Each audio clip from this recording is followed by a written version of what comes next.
Hello and welcome to Tuesday Questions, and also welcome to the month of March. I'm Stacey Knowles, Entertainment Director for SNDJ Entertainment in Pensacola, Florida, and I want to thank you very much for taking the time to watch this video. Now, if you're new to this series of videos and you're wondering what this is all about, basically we're answering questions about mobile DJing. Maybe you're a bride or groom planning to hire a DJ for your wedding and you have a question. We'll be glad to answer that right here. Or maybe you're planning an event such as a party or a school dance and you got a question about that. Feel free to drop us an email as well. My email address is right there on the screen. I'll be glad to address your concerns and your questions in a future video, so just feel free to reach out. And also I want to mention, and I know I mentioned this at the beginning of every video, but this is not just for weddings. We do have a lot of questions. I would say probably 90% of the questions that I get are regarding weddings, because that's what a lot of our business comprises of, is weddings and wedding receptions. However, we do also handle school dances and parties and other events, fundraising events and things of that nature. So if you got any questions about that, feel free to reach out. Or maybe you're somebody thinking about getting into the mobile DJ industry,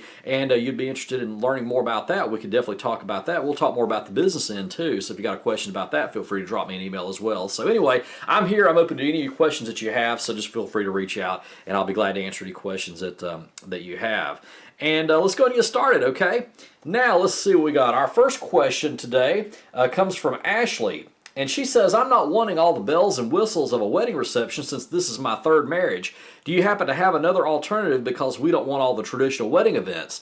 And Ashley, yes, we do. Here's what you can do in that situation. You know, we understand that nowadays a lot of people are on their second or third marriage, and they may not want to do all the traditional wedding events that you do at your first wedding reception, and that's okay. What we do offer for an alternative for that is just maybe having a regular party instead of a full-fledged wedding reception. Now you might be thinking, okay, well, what's the difference? Well, with a wedding reception, you're going to have all the traditional events. It's going to take a lot more planning and a lot of other things like that. You got to set up everything like your first dance, your father-bride dance, mother-groom dance, bouquet throw, garter toss, cake cutting, introductions, all kinds of things. I mean, there's a lot of events that go into a traditional wedding reception that you probably see, and that's mainly what comprises the wedding reception, with some open dancing mixed in there too.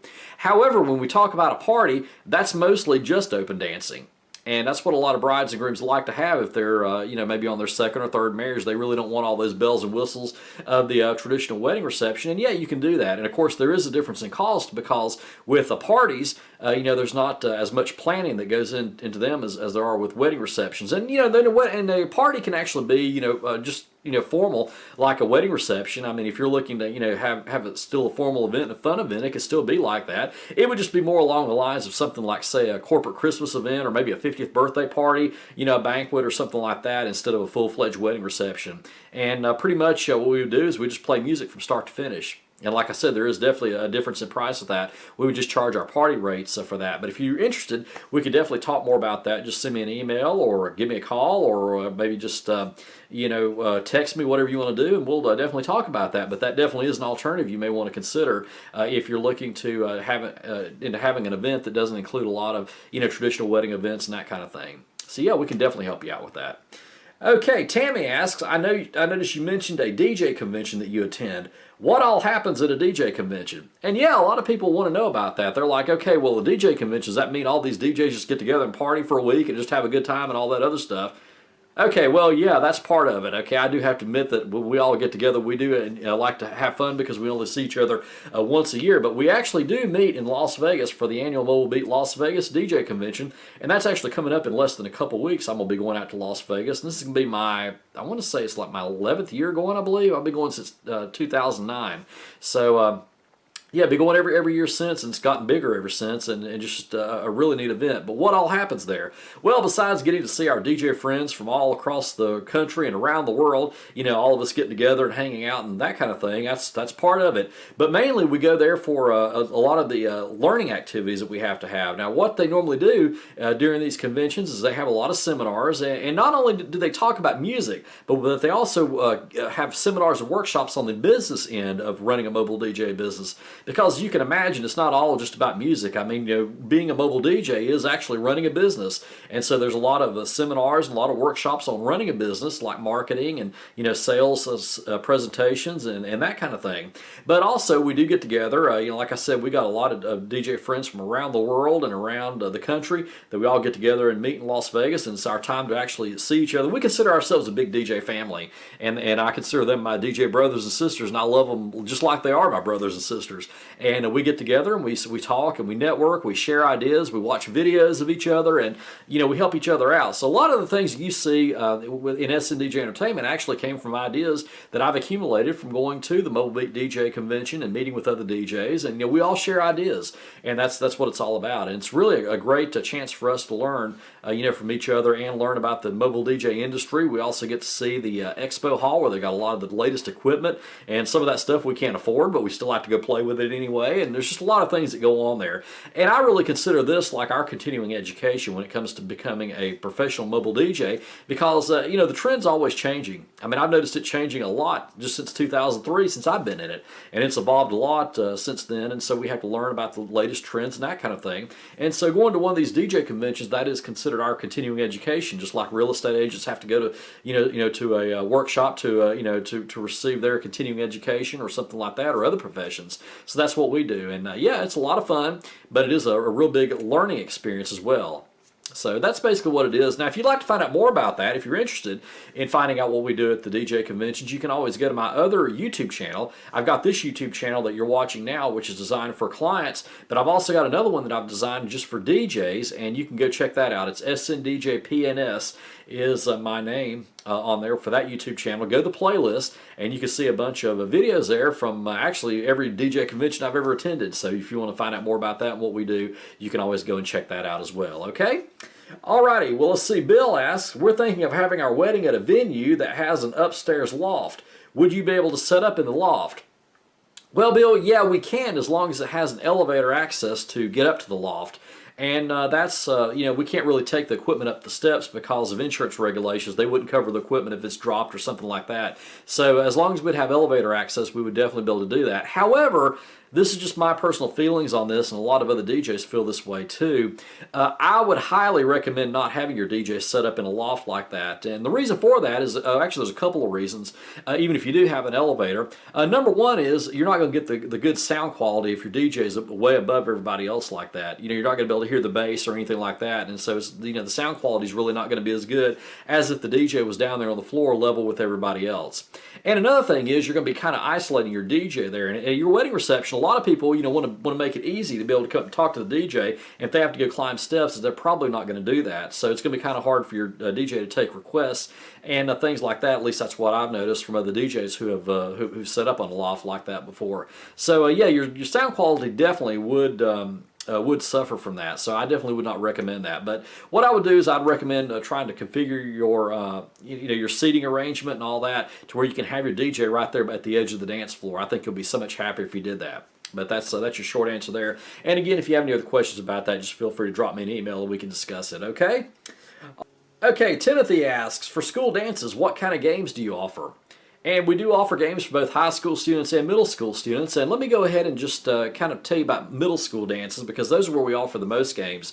Okay, well, you got to think about this for a second, okay? Think back to when you were in middle school and you were attending your very first dance. You remember your very first dance you ever attended in middle school? You probably remember it as going in there and everybody off in their own little area over there. Like you have the boys over here and the girls over here, and nobody really wanted to interact. At least that's the way it was when I was in high school. And whenever I've done a middle school dance, I've kind of noticed that. And so with middle schoolers, what we want to do is we want to try to get them to interact with each other. And there's a good way that I do that. One of them is called a snowball dance.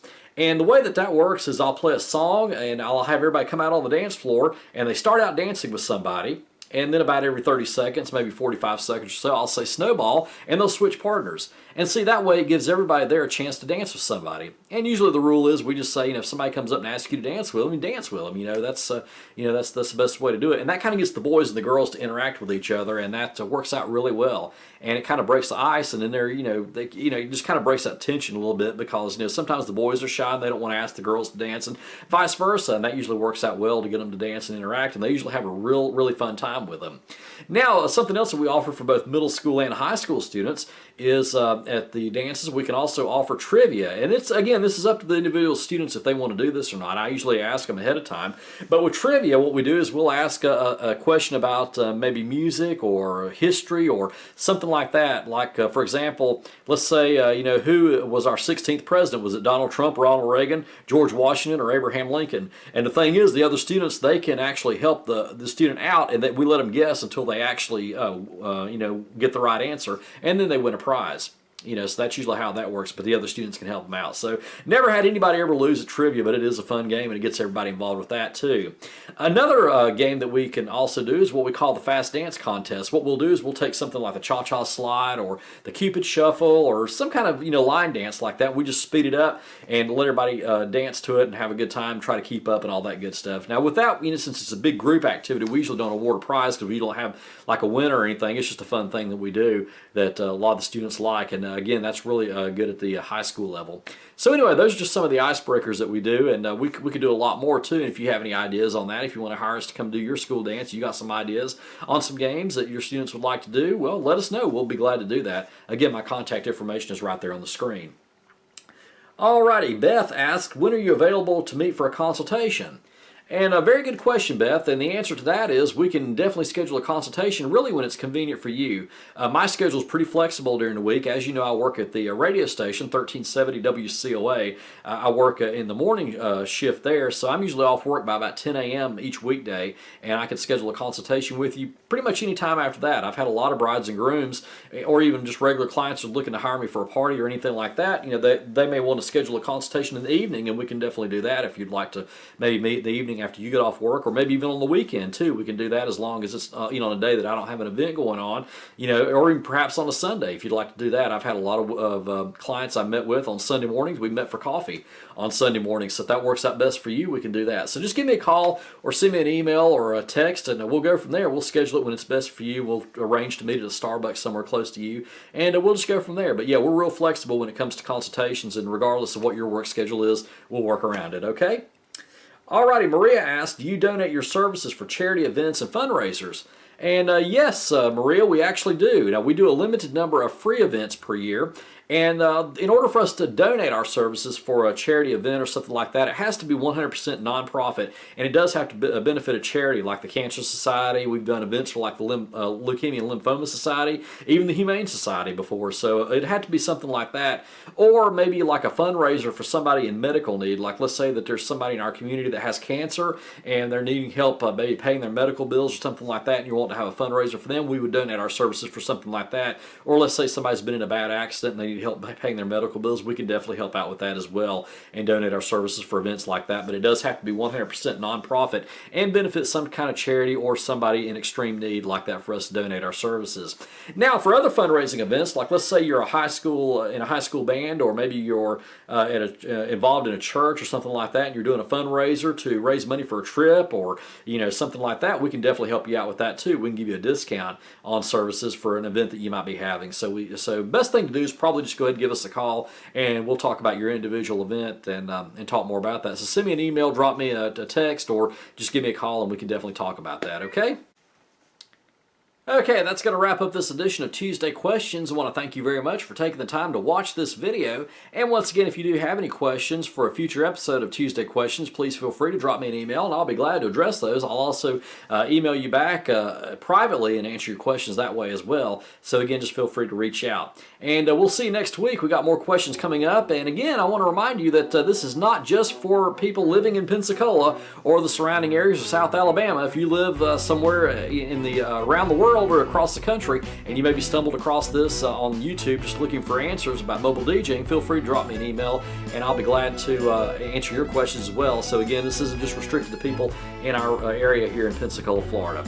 So until next week, take care and have a great week, and we'll see you next Tuesday on Tuesday Questions. I'm Stacy Knowles with SNDJ Entertainment in Pensacola. Take care and God bless.